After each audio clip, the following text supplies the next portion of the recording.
ఎందుకంటే ఎంత కలెక్షన్ చేస్తామో నేను చెప్పలేను. ఎందుకంటే నేను ఎప్పుడు కూడా ఈ రోజుకి చెప్తున్నాను, we did our best efforts better. అంటే మీరు అంటారు కదా, మీకోసం కొంచెం కాలు కూడా కదిలించాను డ్యాన్సుల కోసం.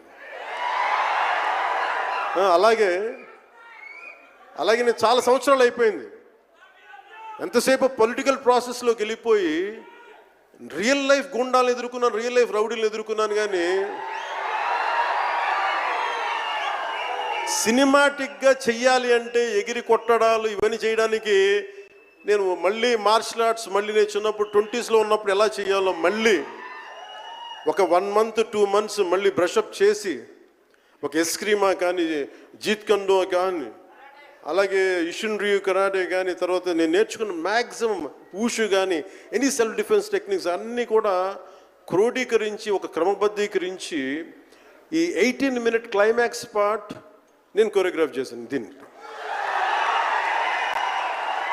అంటే అది దేనికి అంటే, నీ ధర్మానికి నువ్వు ట్యాక్స్ కట్టాలి అంటే అది ఎదురు తిరిగే పరిస్థితి. That is the climax. ఇది ఏంటంటే, ఇది ఆ టైంలో సగటు భారతీయుడు నలిగింది, దాన్ని ఈ సినిమా రిఫ్లెక్ట్ చేస్తుంది. మిగతా కథ అంతా ఉంటుంది కానీ, అంటే ఇది మీరు ఎందుకంటే ఇది దెర్ ఇస్ నో సీక్రెసీ అన్నట్టు, ఇది సస్పెన్స్ సినిమా కాదు.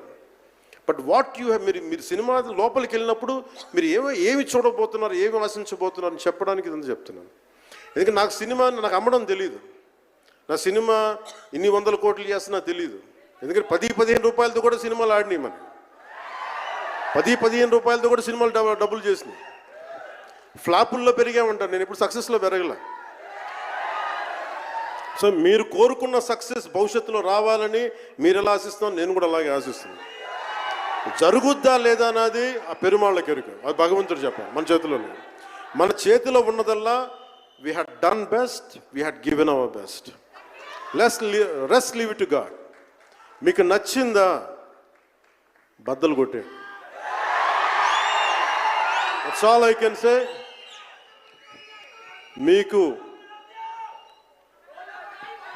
మీరే నా బలం.